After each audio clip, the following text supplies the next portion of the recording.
Ils ont tous hissé le drapeau ivoirien lors des compétitions internationales. Eux, ce sont les athlètes paralympiques. Comme tout autre sportif, leur devise, s'entraîner, toujours s'entraîner, aller au-delà de ses capacités physiques, dans le but de ramener une médaille.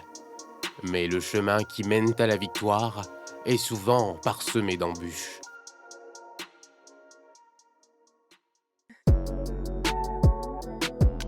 Nous sommes à Grand Bassam à la rencontre de Michel, une athlète en para-powerlifting, un sport de force dont le but est de soulever une charge lourde.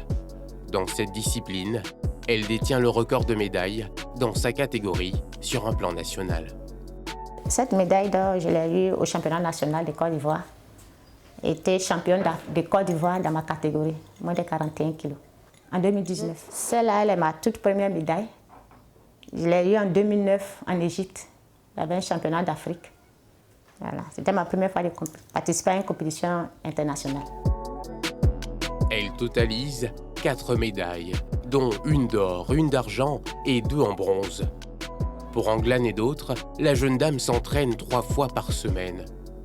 Bientôt, elle doit participer à une compétition internationale. Mais un problème se pose. Ce matin, je suis montée et fait 44 kilos. 44 kilos? Oui. Donc, il y a 3 kilos. Il y a plus de 3 kilos. Ce surpoids peut l'éliminer de ses compétitions. Michel doit tout faire pour perdre ses kilos en trop. Je dois faire 41, je suis à 44. Elle a 3 kilos à perdre. 3 kilos, c'est près de 10% de son poids, c'est trop. Pour retrouver une forme stable, elle doit travailler dur, se priver de certaines habitudes alimentaires. En para-powerlifting, la technique utilisée est le développé couché. Allongé sur un banc, le sportif prend une charge au-dessus de la poitrine.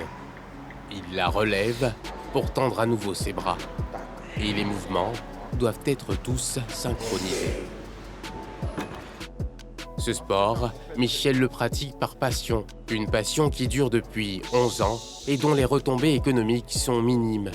La pratique sportive au niveau de la Côte d'Ivoire, sur le territoire, je ne pense pas que ça soit professionnel. Parce que si c'était professionnel, elle avoir un salaire alloué à ce que nous faisons. Voilà, mais ce n'est pas professionnel. Et puis, en tant que championne de Côte d'Ivoire, le jour de la remise, il y a eu combien 20 000, bien, c'est pas 15 000, quelque chose comme ça. Je ne me souviens même plus de la somme. Tu voyages même pour avoir ta prime, waouh, c'est tout un problème, voilà.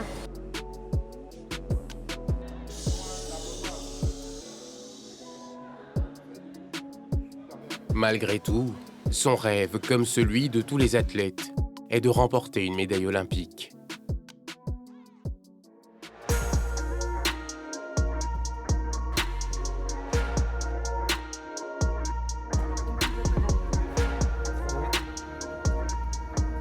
Ce rêve, c'est aussi celui de Kwadio Kwame, un pongiste ou encore un athlète de tennis de table qui multiplie les entraînements pour obtenir une qualification aux Jeux Olympiques. En tant qu'athlète, mon plus grand rêve actuellement, c'est de me qualifier pour les Jeux paralympiques de Tokyo. Voilà. Donc c'est vraiment mon rêve. Pour réaliser ce rêve, il faut travailler de façon acharnée. À son programme, 3 entraînements hebdomadaires. L'athlète a déjà 11 médailles à son actif, dont 7 en or, 2 en argent et 3 en bronze. Des exploits accumulés sans la gloire et les honneurs que l'on réserve pourtant aux vainqueurs. Ça fait vraiment mal au cœur. Quand on nous demande quels sont les résultats que vous avez produits, on présente les médailles, on présente les trophées que nous avons eus.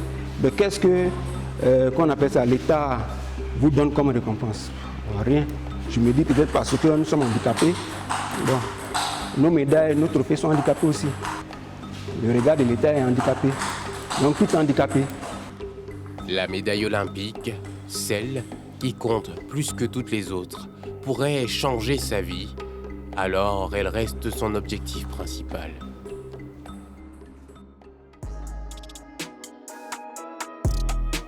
En Côte d'Ivoire, 22 disciplines sont établies comme des sports paralympiques. Des disciplines qui accueillent de moins en moins d'athlètes de haut niveau. Patrick fait partie de ces rares athlètes qui pratiquent encore ce sport par amour. Sa spécialité, le lancer de javelot, de poids et de disque. Ce matin, il a rendez-vous avec son coach pour une séance de musculation. Moi d'abord, ça les charge. Après, quand les différentes parties sont chaudes, nous allons utiliser maintenant ces charges. Bonjour coach. Ah, bonjour Basile. Oui coach. Patrice, ça va? Oui coach. Ok, bonne arrivée. Ok. Donc je vais m'échanger. Tu vas t'échanger. Ok. Allez, va t'échanger. Ce matin, préparation physique. Les athlètes doivent être en forme avant les prochaines compétitions internationales. Et leur coach doit tout mettre en œuvre pour que les athlètes soient prêts. Il y a les éléments que nous allons travailler. Et comme faire l'endurance, puis nous allons faire aussi les éléments spécifiques, la technique, et nous allons introduire la musculation. Ces athlètes n'ont pas de salaire, ils ne jouissent seulement que de primes, des primes octroyées par le ministère des Sports lors des compétitions internationales, mais qui sont souvent payées en dents de scie.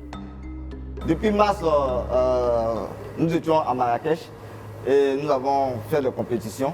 Et jusqu'à présent, nous n'avons pas reçu les primes, les primes olympiques. Et pourquoi?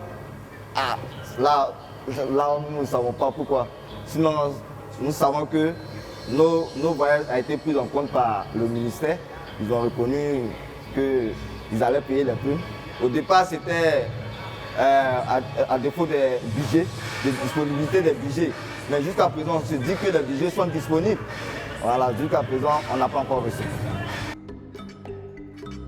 En 3 ans de compétition, Patrick a remporté 10 médailles, 3 d'or, 1 d'argent et 6 en bronze.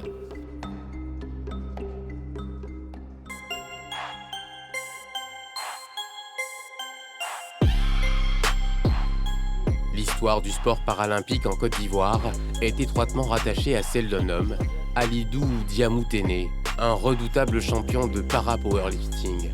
Sa renommée a dépassé les simples frontières ivoiriennes. Cette médaille, ça me plaît bien parce que c'est une médaille que j'ai eue au championnat d'Afrique de para-powerlifting en Égypte, je pense en 2013. J'étais dans la catégorie de moins de 52 kg parce que j'ai parcouru toutes les catégories quand même. J'ai commencé à moins de 48 kg. J'avais à peine même 36 kg de poids corporel. Pour l'homme, un immense palmarès. 26 médailles, 16 en or, 3 médailles d'argent, 7 médailles de bronze. Sur le mur de sa maison, une dizaine de tableaux qui retracent son parcours. Mais depuis les Jeux Olympiques de Rio 2016, Alidou a disparu de la scène sportive nationale et internationale. Pourquoi j'ai été écarté? C'est simple. Parce que je demande les conditions meilleures de travail. Parce que je n'accepte pas que les athlètes, qu'on stocke de l'argent aux athlètes, qu'on stocke, qu'on prenne de l'argent sur la prime des athlètes. Et que c'est le plus offrant qui voyage. Et qu'on fasse voyager ses proches, c'est-à-dire ses parents, au nom de la fédération. Les raisons de cette mise à l'écart, l'homme aux 26 médailles les attribue à la Fédération ivoirienne des sports paralympiques.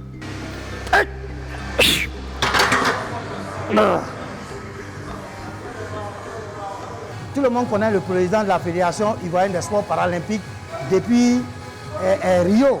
Dans toutes les fédérations, c'est pareil.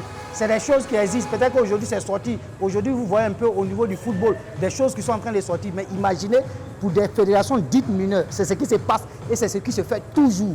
Et comme on veut de bonnes conditions de travail, dès que tu t'alignes sur cette façon de voir, tu deviens l'homme à abattre.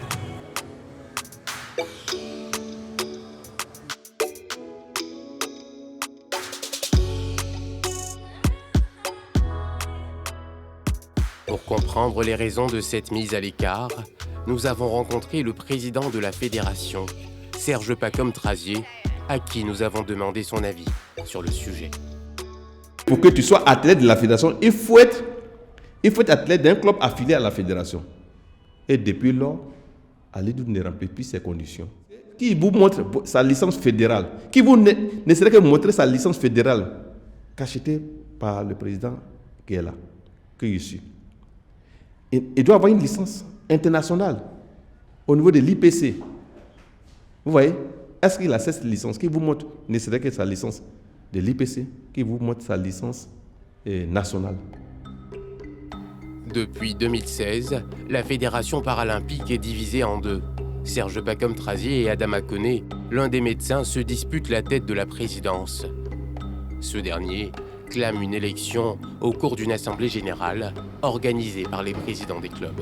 C'est par rapport aux Jeux paralympiques de Rio, où Diasso Fatoumata a remporté une médaille au nom de la Côte d'Ivoire, que tout est parti. Parce que nous avons monté un projet sportif qui a été financé par l'État de Côte d'Ivoire. Et dans la gestion de cette compétition, depuis la préparation, il y a eu des remue-ménages, il y a eu quelques histoires entre les athlètes et le comité directeur. Voilà, c'est une histoire de la fédération. Donc, pour que le président s'explique, il faut qu'on parte en assemblée générale. Le président ne voulait pas faire d'assemblée générale, jusqu'à ce que le délai statutaire passe. Ensuite, comme il n'était pas là, l'assemblée générale a décidé de nettoyer les textes et puis convoquer. Le comité directeur a été démis et une assemblée générale a été prévue élective. J'étais candidat à cette assemblée générale avec avec deux autres candidats et le PV des élections ici où j'ai été élu. Des allégations rejetées par Serge Pacôme-Trazier. Selon lui, sa légitimité a été reconnue par le ministère des Sports et le Comité international paralympique. Il y a le ministère des Sports qui est là. Il y a les tests qui sont là. Il y a le ministère des Sports qui sait. Parce que le ministère des Sports ne peut pas faire du faux, qui depuis 2016 jusqu'à présent travaille avec quelqu'un qui n'est pas légal. En plus du ministère des Sports, il y a l'instance internationale, le Comité international paralympique. En son temps, il a envoyé des documents à l'instance internationale pour dire que c'est lui qui est le président. Et quand nous avons appris, ils ont envoyé et on a saisi l'instance internationale. L'instance internationale s'est déplacée avec deux personnes, deux blanches, qui sont venues. On s'est retrouvés à Cotonou. Preuve contre preuve. Vous voyez, avec tous les documents. Il faut demander quand même à l'État de Côte d'Ivoire qui de nous deux est le président. Et ils ont demandé aux deux groupes, vous êtes d'accord que nous, on puisse s'adresser au ministre pour avoir cette information au moins? On est tous d'accord. Et un courrier est venu, a été adressé au ministre des Sports d'alors, c'était le ministre François Amicha qui était là. Et le ministre a répondu pour dire, dans nos documents et selon la loi en vigueur, c'est Trazier Serge Pacôme qui est le président. En attendant la fin de ce feuilleton et la décision finale des autorités sportives, Serge Pacôme-Trazier continue d'assurer la présidence. Toutefois, une entente entre ces deux ténors du sport paralympique pourrait contribuer à l'essor d'un sport déjà fragilisé par des athlètes en voie de disparition.